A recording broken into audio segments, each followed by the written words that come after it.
Hello दोस्त, आज हम साधारण ब्याज के टॉपिक को देखेंगे। जैसा कि हमारे कुछ व्यूअर्स ने डिमांड की थी एसआई और सीआई के लिए, तो आज के टॉपिक में हम सिंपल इंटरेस्ट के बारे में देखेंगे। केवल जनरली आप सिंपल इंटरेस्ट के टॉपिक को करते हो तो आप एक फॉर्मूला लगाते हो, सिंपल इंटरेस्ट यानी कि साधारण ब्याज बराबर पी आर टी अपॉन 100, है ना।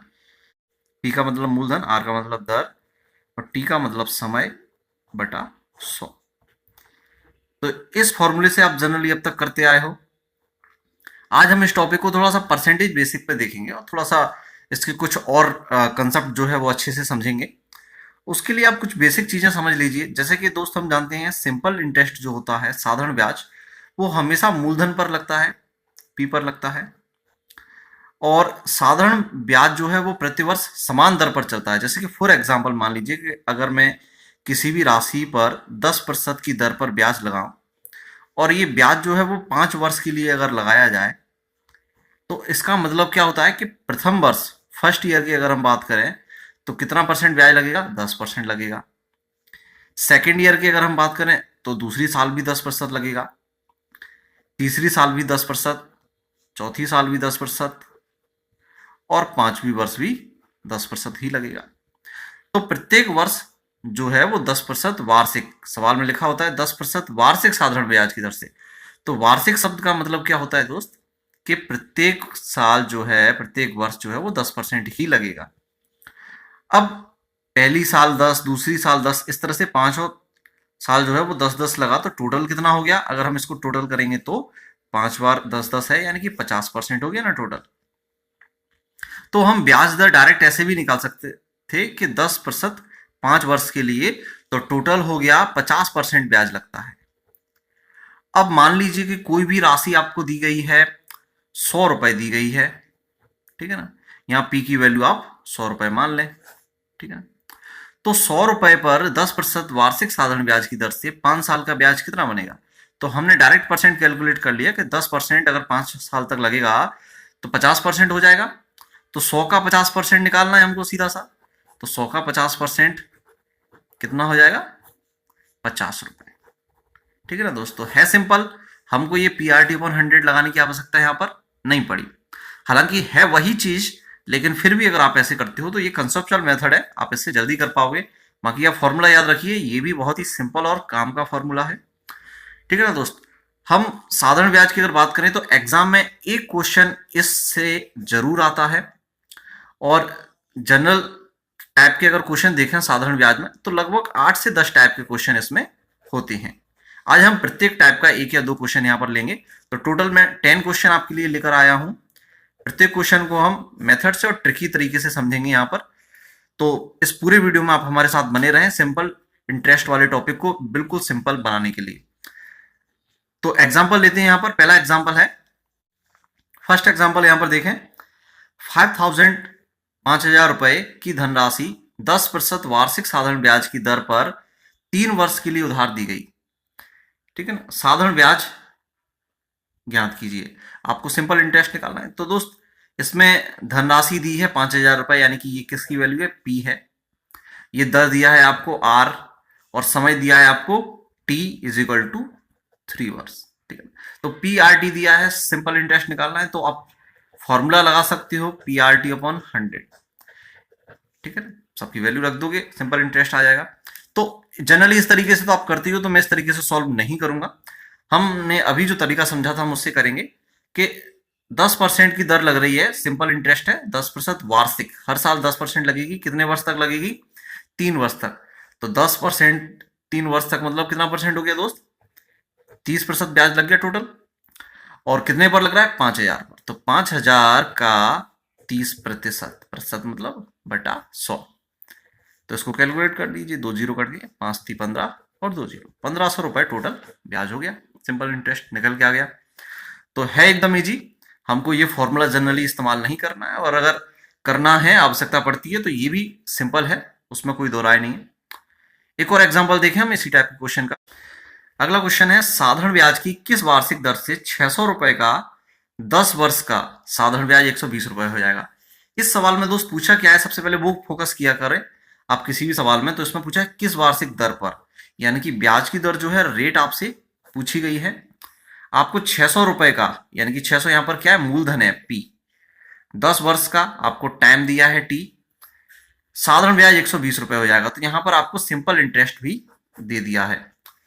तो सिंपल इंटरेस्ट का फॉर्मूला होता है पीआरटी अपॉन 100। आप इससे कर सकते हो सवाल को। एसआई रखोगे 120, पी की वैल्यू 600 रखोगे, आर की वैल्यू आपको निकालनी है, टाइम टी इक्वल टू 10 रखोगे। तो जैसे कि आप सॉल्व करोगे उसको, तो दर आपको आर की वैल्यू मिल जाएगी। लेकिन हम इसका एक और तरीका देखें, इसको परसेंटेज मेथड से, कि 120 रुपए ब्याज बना है, तो एक्चुअल में ये क्या है, लाभ है, प्रॉफिट है। तो 120 रुपए का प्रॉफिट कितने पर हुआ है, 600 रुपए पर। तो 600 रुपए एक्चुअल में क्या है, जिस चीज पर हमको लाभ होता है, तो हमने प्रॉफिट लॉस में समझा था कि लाभ और हानि हमको हमेशा क्रय मूल्य पर होता है। यहाँ क्रय मूल्य का कार्य कर रहा है मूलधन। तो अगर 120 रुपए का प्रॉफिट है तो कितना परसेंट प्रॉफिट है, आप ये निकाल सकती हो। तो 120 डिवाइडेड बाई 600 है ना, और परसेंटेज निकालना है हमको, तो मल्टीप्लाइड बाई 100। तो यहां से अगर इसको हम सॉल्व करेंगे तो 0 गए, 6 से काटेंगे 20, तो टोटल 20% का प्रॉफिट हो रहा है दोस्त, है ना। और 20% का प्रॉफिट जो है वो कितने साल में हो रहा है, यहां समय दिया है 10 वर्ष। तो 10 साल में 20%, ठीक है ना। तो एक वर्ष में कितना परसेंट हुआ दोस्त, 2%। सिंपल है। 10 साल में प्रॉफिट 20% का, तो एक साल में 2% का। कॉमन सेंस की बात है ये तो यहां से हमको रेट निकल के आ गया, दर कितनी निकल के आ गई, 2%। सिंपल है। तो इस तरीके से आप इसको सॉल्व कर सकते हो, ठीक है ना। नेक्स्ट क्वेश्चन देखें। यहां पर इस तरह के क्वेश्चन एग्जाम में कई बार पूछे जाते हैं। कोई धन साधारण ब्याज की वार्षिक दर से 5 वर्ष में, समय दिया है, 5 वर्ष में अपने का 3/2 गुना हो जाता है। ब्याज की वार्षिक दर, यानी कि रेट, आपको ब्याज की वार्षिक दर आपको निकालनी है। अब जरा यहां ध्यान देने की बात यह है कि कोई धन, यानी कि मूलधन की बात कर रहा है, साधारण ब्याज की वार्षिक दर से, सिंपल इंटरेस्ट चल रहा है, ठीक है, ये भी समझ में आ गया। 5 साल में समय दिया है, अपने का 3/2 गुना हो जाता है।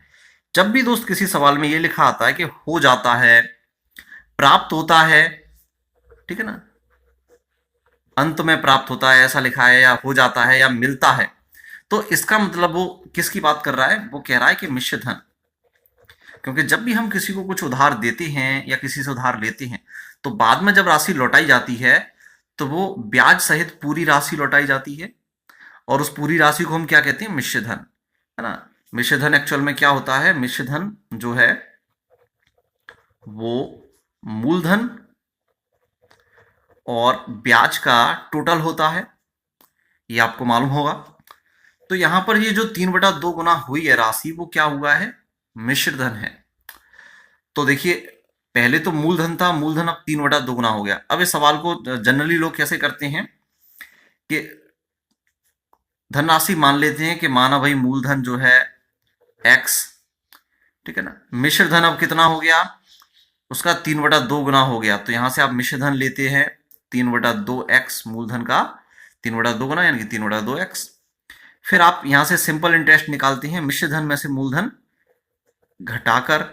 तो ये जो है आपको इस तरीके से नहीं करना है, बहुत ओल्ड मेथड है। आप सिंपल इंटरेस्ट आ जाएगा, ठीक है, आप रख दोगे, फिर एसआई बराबर पीआरटी अपॉन 100, इससे आप कर लोगे। लेकिन हम इसको इसको सॉल्व करने का बिल्कुल आसान तरीका देखते हैं। इसको करने का आसान तरीका दोस्त ये है कि जैसे कि मान लीजिए आप सबसे पहले मूलधन को आप मान लीजिए 100%।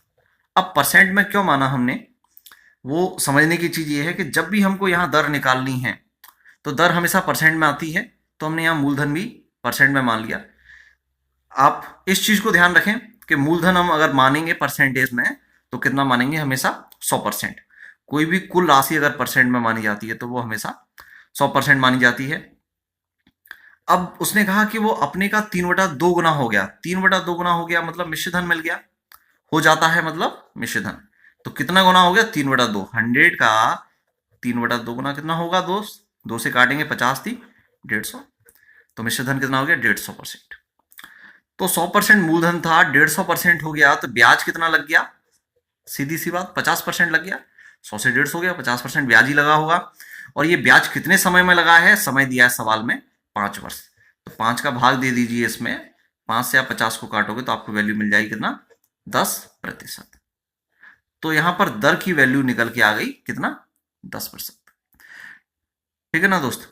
तो आसान था अगर आप इस तरीके से करते हो। एक बार फिर से समझ लीजिए, कोई धन माना 100%, 3/2 गुना हो गया, मतलब 150% हो गया।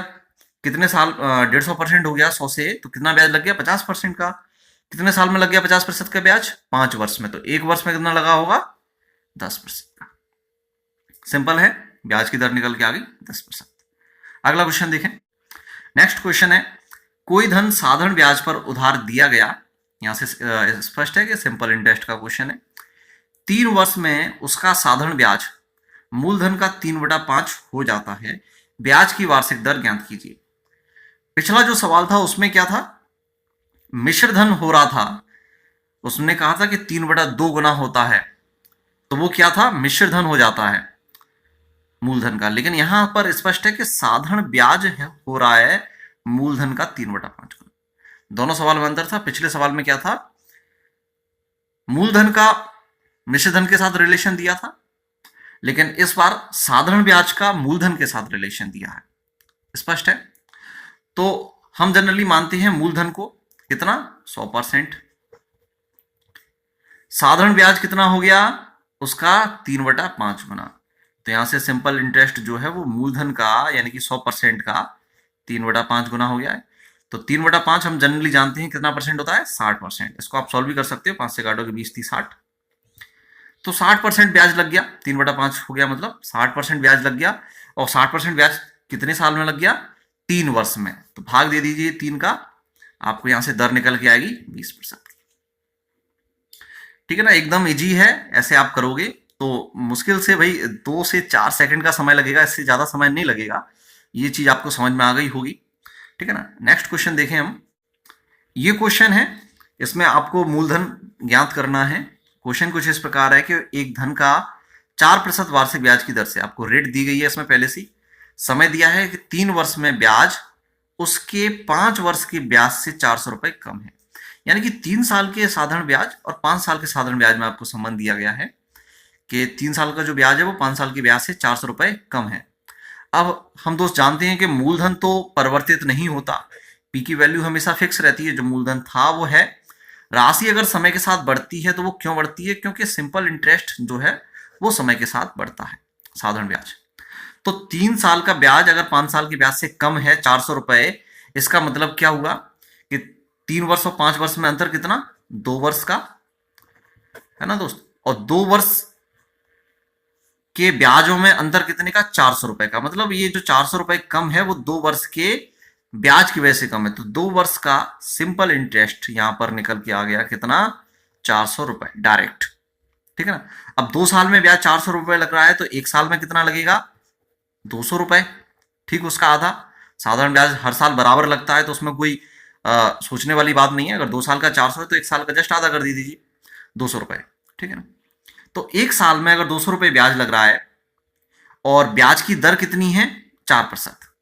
ठीक है ना दोस्त। तो इसका मतलब क्या हो गया? ये जो 200 रुपए है वो कितना परसेंट है? 4% है। तो 4% बराबर 200 कर दिया। हमको क्या निकालना है? मूलधन निकालना। और मैंने अभी आपको पिछले सवाल में ही बताया था कि मूलधन हम कितना मानते हैं? 100% मानते हैं। तो अगर 4% की वैल्यू 200 है तो और हमको मूलधन निकालना है तो 100% की वैल्यू निकाल लीजिए, सिंपल। तो 100% की वैल्यू कैसे निकलेगी? 200/4, 1% की वैल्यू हो गई, गुणा 100 करेंगे तो 100% की वैल्यू होगी। 4 से काटिए, 50 गुणे 100, ये हो गया 5000 रुपए जो है वो मूलधन निकल के आ गया यहाँ पर। ठीक है ना दोस्त। तो एकदम आसान तरीका है, हम जनरली करते आ रहे हैं, वही मूलधन को 100% मान रहे हैं। नेक्स्ट क्वेश्चन देखें यहां से। कोई धन साधारण ब्याज की दर पर 3 वर्ष में 575 रुपए और 5 वर्ष में 625 रुपए हो जाता है। ब्याज की दर ज्ञात कीजिए। तो देखिए यहां पर अगर कोई धन दिया गया है और उसमें कहा गया है सिंपल इंटरेस्ट की रेट पर 3 साल में 575 रुपए और 5 वर्ष में 625 रुपए हो जाता है। अभी कुछ देर पहले हमने इस चीज को डिस्कस किया था कि अगर सवाल में लिखा है हो जाता है या प्राप्त होता है, मतलब क्या है? मिश्र धन। तो ये जो 575 रुपए और जो 625 रुपए है, ये क्रमशः 3 वर्ष और 5 वर्ष के क्या है? मिश्र धन है। ठीक है ना दोस्त। तो मैंने कहा था आपसे कि राशि अगर समय के साथ बढ़ रही है, 575 से 625 हो गया, तो ये क्यों बढ़ती है? क्योंकि ब्याज बढ़ रहा है। मूलधन फिक्स रहता है अपनी जगह, मूलधन परिवर्तित नहीं होगा। अगर कोई राशि बढ़ रही है समय के साथ तो यही मान लीजिए कि आप मूलधन फिक्स है लेकिन ब्याज समय के साथ बढ़ रहा है। यहां देखें, अगर हम समय जो है वो 3 वर्ष से 5 वर्ष हो गया और मिश्र धन जो है वो 575 से 625 हो गया, इसका मतलब ब्याज बढ़ा है और समय कितना बढ़ा है, 2 वर्ष। तो यहां से आपको 2 वर्ष का साधारण ब्याज डायरेक्ट निकल के आएगा कितना, आप 625 में से 575 घटा दीजिए। तो ये जो अंतर है वो एक्चुअल में ब्याज के अंतर की वजह से आया है 50 रुपए। तो 2 वर्ष का साधारण ब्याज कितना हो गया, 50 रुपए। तो यहां से 1 वर्ष का सिंपल इंटरेस्ट कितना बनता है, 1 वर्ष का साधारण ब्याज बनेगा 25 रुपए, जस्ट आधा। अभी किया था हमने इस तरह से। और अगर हम यहां देखें 3 वर्ष में मिश्रधन कितना है 575, तो हमको यहां 3 वर्ष का जो है वो सिंपल इंटरेस्ट निकाल लेते हैं। 2 साल का 50 है, 1 साल का 25 है, तो 3 वर्ष का कितना बनेगा, 3 वर्ष का ऐसा ही बन जाएगा 75 रुपए। ठीक है ना। तो 3 वर्ष का सिंपल इंटरेस्ट हो गया 75 और मिश्रधन था 575। तो मूलधन यहां से निकल के आ गया कितना, मिश्रधन में से ब्याज अगर हम घटा दें तो हमको क्या मिलता है, मूलधन 500 रुपए मूलधन मिल गया। अब आपको ब्याज की दर निकालनी है। ब्याज की दर आप निकाल सकते हैं, 1 साल में कितना बनना है, 25 रुपए बनना है 500 पे। तो ब्याज की दर कितना आएगा, मैंने कहा था कि ब्याज क्या होता है, प्रॉफिट होता है। तो लाभ का परसेंटेज आप कैलकुलेट कर लीजिए, 1 साल का जो है वो 5 से 25। तो ब्याज दर कितना निकल के आ गया, 5%। ठीक है ना दोस्त। तो आप ऐसे कर सकते हो डायरेक्ट, अगर आपसे ऐसे नहीं हो रहा है तो आप ऐसा ही बराबर PRT/100 फॉर्मूला लगा दीजिए, कोई दिक्कत नहीं है। लेकिन अगर आप ऐसे करते हो तो थोड़ा सा जल्दी हो जाएगा। ठीक है ना। तो ये एक्चुअल में क्या है, प्रॉफिट लॉस या परसेंटेज वाला कंसेप्ट है ना। 25 रुपए 1 साल में बनना है, तो 1 साल में परसेंटेज कितना बनना है, 5%। कैसे निकाला, 1 साल का ब्याज बटा मूलधन गुणे 100। ठीक है ना। कोई धन 5% वार्षिक ब्याज की दर से 6 वर्ष में 1950 रुपए हो जाता है, 8 वर्षों में कितने रुपए हो जाएगा। अब इस सवाल में देखें, दर दी है आपको 5%, समय दिया है 6 वर्ष और 1950 रुपए हो जाता है। फिर से वही चीज डिस्कस हुई, हो जाता है मतलब यहां ये क्या हुआ, 1950 रुपए मिश्रधन हुआ, है ना दोस्त। अब जनरली इस सवाल को अगर आप करोगे, आपको 8 साल में कितने रुपए हो जाएगा, यानी कि 8 वर्ष का मिश्रधन निकालना है। आप करोगे तो जनरली लोग इसको ऐसे करते हैं कि आर की वैल्यू दी है, आर दिया है, टी दिया है, बोले मिश्रधन दे दिया और मूलधन निकालना है पहले, तो उसके बाद ही अगला मिश्रधन निकलेगा। तो जनरली लोग मूलधन मान लेते हैं एक्स, तो फिर सिंपल इंटरेस्ट वहां से निकालते हैं कि मिश्रधन में से मूलधन घटाया 1950 माइनस एक्स। फिर आप ऐसा ही बराबर PRT/100 फॉर्मूले में रखते हो उसको, तो एक्स की वैल्यू आएगी, एक्स की वैल्यू आ गई यानी कि मूलधन आ गया। फिर आप ऐसा ही बराबर PRT/ रखोगे अगेन और समय 8 वर्ष रखोगे, तब जाके वो कहीं ब्याज निकल के आएगा 8 वर्ष का, और उसको आप मूलधन में जोड़ोगे तो फिर आपको मिश्रधन निकल के आएगा। तो बहुत ही लेंथी प्रोसेस है इसको, तो हमको ऐसे नहीं करना है। देखिए अब इसका एक सिंपल तरीका देखिए, मैंने कहा था कि 5% अगर ये दर जो है वो वार्षिक लगती है तो हर साल बराबर लगती है। तो 5% की दर कितने वर्ष लगी, 6 वर्ष लगी। तो टोटल कितना परसेंट ब्याज लग गया, 5 30% ब्याज लग गया। और हम मूलधन को कितना मानते हैं हमेशा, 100%। तो टोटल कितना परसेंट हो गया, 130%। 100% क्या था, मूलधन, 30% लगा ब्याज, और मूलधन और ब्याज अगर आप जोड़ोगे तो क्या मिलता है, मिश्रधन। तो 130% मिश्रधन हो गया, जबकि ये कह रहा है कि मिश्रधन 1950 रुपए हुआ है। तो 130% की वैल्यू कितनी हो गई, 1950। 8 साल में कितने रुपए हो जाएगा, तो मिश्रधन निकालना है आपको 8 साल का। तो 8 साल में पहले तो ब्याज देख लीजिए कितना परसेंट हो जाएगा, 5% की दर पे 8×5 40% हो जाएगा, और 100% क्या है, मूलधन है। तो 40 और 100 टोटल 140% क्या हो जाएगा, मिश्रधन 8 साल का। तो हम इसको कैसे सॉल्व करना है कि 1950 रुपए बटा 130, कितने, 1% की वैल्यू हो गई, हमको 140% निकालना है, तो गुणित 140। तो इसको सॉल्व करेंगे, 13 से कट जाएगा, 13 13 पंजा 65, 15 और 140 का गुणा हो जाएगा, तो यहाँ पर आएगा टोटल 2100 रुपए। तो 8 साल में कितना हो जाएगा, 2100 रुपए। तो ये रहा दोस्त इसका छोटा सा सॉल्यूशन। तो कोई भी इसमें समय नहीं लगना है। अगर आप उस तरीके से करते हो तो बहुत ही लेंथी होता है, इस तरीके से करते हो तो जस्ट 5 से 10 सेकेंड का समय इसमें लगना है, फटाफट सॉल्व हो जाएगा। नेक्स्ट टाइप का क्वेश्चन देखें अगर हम, तो अगला क्वेश्चन है, गोपाल ने 5,000 रुपए के आंशिक रूप से 4% और 5% वार्षिक दरों पर दो लोगों को उधार दिया। क्या किया गया? यहाँ पर 5,000 रुपए को दो हिस्सों में डिवाइड कर दिया गया। एक हिस्सा दिया 4% की दर पे और दूसरा हिस्सा दिया 5% की दर पे। वो हिस्से कितने हैं ये सवाल में नहीं दिया है। आगे कहा गया है कि 2 वर्ष बाद, समय दिया है 2 वर्ष, 2 वर्ष बाद उसे 4.2% वार्षिक औसत दर से ब्याज प्राप्त हुआ।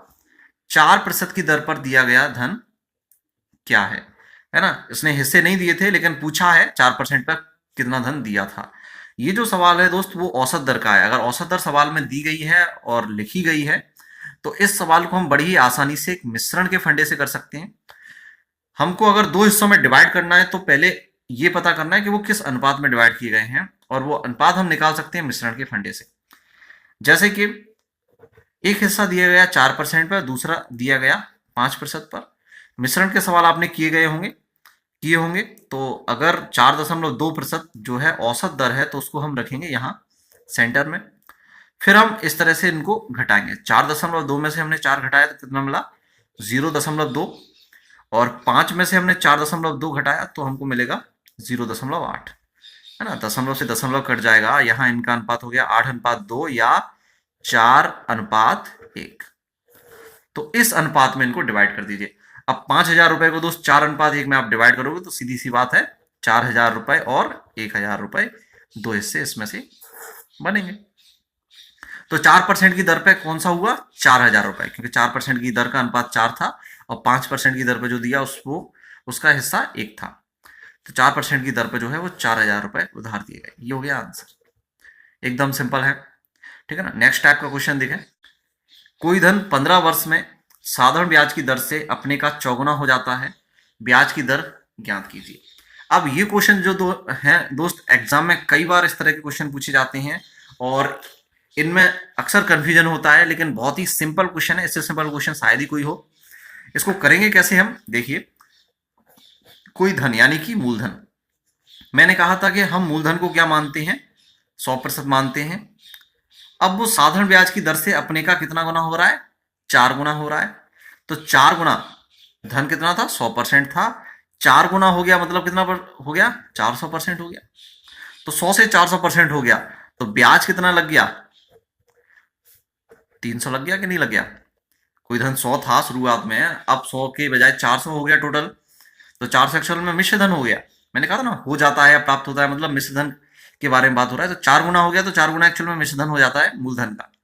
तो मूलधन आपने 100 माना, 100%, 4 गुना हो गया तो 400% हो गया। ब्याज कितना लग गया? इसमें से घटा दीजिए, 300% ब्याज लग गया। कितने साल में लगा 300%? समय दिया है 15 वर्ष। तो 300 में जो है वो आप 15 का भाग दे दीजिए। कितना आएगा? 15 दूनी 30 और 0 20% वार्षिक। क्योंकि 300% कितने साल में लग रहा है? 15 साल में। तो एक साल में कितना लगेगा? 20%। 15 का भाग देके निकल आएगा। ठीक है ना दोस्त? और अगर सवाल में मान लीजिए दर दी गई होती, ये अभी आंसर आ गया दर, ठीक है, लेकिन अगर मान लीजिए सवाल में उल्टा होता, समय ना देकर आपको दर दे देता कि दर है 20% की और धन जो है वो 4 गुना हो रहा है, तो इसको हम आसानी से कर सकते थे। वही चीज 100 से 400 हो गया। क्यों? क्योंकि 4 गुना हो गया। ब्याज कितना लग गया? 300%। इसका मतलब अब दर क्या दी है? 20% की। तो 300% अगर 20% की दर पर लगेगा तो समय कितना लगेगा टोटल? 2 से हम भाग देंगे 15 वर्ष। ठीक है ना? तो अगर उसने दर दी है तो समय निकाल सकते हैं, समय दिया है तो हम दर निकाल सकते हैं। प्रोसीजर वही है। ठीक है ना दोस्त? तो उम्मीद है आपको ये समझ में आ गया होगा सवाल। एक टाइप का क्वेश्चन और है इसमें, हम वो और देख लें। एक धनराशि 20 वर्ष में अपने की 2 गुनी हो जाती है, कितने वर्षों में अपनी 4 गुनी हो जाएगी? ये भी क्वेश्चन एग्जाम की दृष्टि से महत्वपूर्ण है, कई बार पूछा गया है। उसने कहा कोई धनराशि 20 वर्ष में कितनी गुनी हो गई? 2 गुनी हो गई। ठीक है ना? या हम इसको ऐसे लिख लेते हैं, 2 गुना हो गया। तो कितने वर्षों में अपनी 4 गुनी हो जाएगी? 2 तरीके हैं इसके, हम दोनों तरीकों को समझ लेते हैं। कोई भी धनराशि अगर 20 वर्ष में 2 गुनी हो रही है तो देखिए, समय जब बिल्कुल ना गुजरा हो, यानी कि 0 वर्ष हो, समय बिल्कुल नहीं गुजरा, उस समय राशि क्या होती है? स्वयं की उतना ही होती है जितना वो है, यानी कि 1 गुना। अब अगले 20 वर्ष में यहां पर क्या हुआ, +20। अगले 20 साल में वो 1 से 2 गुना हो गई, यानी कि कितने गुना हुआ, +1 गुना बढ़ गई। नेक्स्ट 20 ईयर में क्या होगा, 20 से 20 साल और गुजरेंगे तो टोटल 40 वर्ष हो जाएंगे। तो जैसे इधर 40 जोड़ा और जैसे इधर 20 जोड़ा था और जैसे 1 जोड़ा था, वही प्रोसीजर हम कंटिन्यू करेंगे। अब 1 गुना और जोड़ेंगे तो 2 और 1 जुड़ेगा यहाँ पर, तो कितना हो जाएगा, 3 गुना। तो 40 वर्ष में वो राशि कितना गुना हो गई, 3 गुना हो गई। अगला हम 20 जोड़ेंगे तो हो जाएगा 60 वर्ष। 40 और 20 60 वर्ष हो गए, और 3 और 1 गुना बढ़ जाएगा तो कितना हो गया, 4 गुना हो गया। ठीक है ना दोस्त। तो उसने 4 गुना ही पूछा था, तो 4 गुना कितने वर्ष में निकल के आ गया, 60 वर्ष में। तो एक तो ये तरीका रहा। दूसरा तरीका क्या है, वही पिछला जो सवाल हमने किया था उसी तरीके से कर सकते हैं हम इसको, कि 20 साल में अपने की दोगुनी हो गई। मूलधन हम क्या मानते हैं, 100%। ठीक है ना, इस तरीके को छोड़, मूलधन हम क्या मानते हैं, 100%। दुगनी हो गई मतलब 200% हो गई। तो ब्याज कितना लग गया, 100 से 200 हो गया, मतलब 100 बढ़ गया, तो ब्याज 100 लग गया। ठीक है ना। और कितने वर्ष में, 20 वर्ष में। तो 20 का भाग दे दीजिए, 1 साल की ब्याज दर निकल के आ गई यहां से, 20 5 100। 5% जो है वो ब्याज की दर निकल के आ गई। अब कितने वर्षों में 4 गुनी हो जाएगी, तो मतलब 4 गुनी हो जाएगी, मतलब 100 से 400% हो जाएगी। 100 से 400% हो जाएगी, मतलब ब्याज कितना लग जाएगा, 300%। और ब्याज लगेगा किस दर पर, 5% की दर पे। तो 5% लगता है 1 साल का, तो 300% लगने में कितने साल लगेंगे, 5 का भाग दे दीजिए, 5 छक 30 और 0 60 वर्ष। ठीक है ना, यहां से टाइम निकल के आ गया 60 वर्ष। तो दोनों ही तरीके आप दोनों ही तरीकों से कर सकती हो। जहां तक है इस सवाल का ये तरीका ज्यादा इजी है, लेकिन फिर भी जो आपको ठीक लगे। तो ये रहे दोस्त, सिंपल इंटरेस्ट में आने वाले लगभग सभी प्रकार के क्वेश्चन हमने यहाँ डिस्कस कर लिए। इस टॉपिक में हम और ज्यादा क्वेश्चन नहीं कर सकते, क्योंकि टॉपिक फिर बहुत बड़ा हो जाएगा। अगर इसमें आपको कोई भी क्वेश्चन पूछना है तो आप कमेंट बॉक्स में वो क्वेश्चन डालिए, आप बेझिझक हम उसका आंसर आपको देंगे। अगर आपको ये वीडियो पसंद आया हो तो आप इसको सब्सक्राइब करें चैनल को, और वीडियो को लाइक जरूर करें। अगले वीडियो में हम कंपाउंड इंटरेस्ट यानी कि सीआई के बारे में बताएंगे। तो उसके लिए पहले आप चैनल को सब्सक्राइब करें और बेल आइकॉन पर क्लिक जरूर करें, ताकि आपको नेक्स्ट वीडियो का अलर्ट जरूर मिले। Thank you, good bye.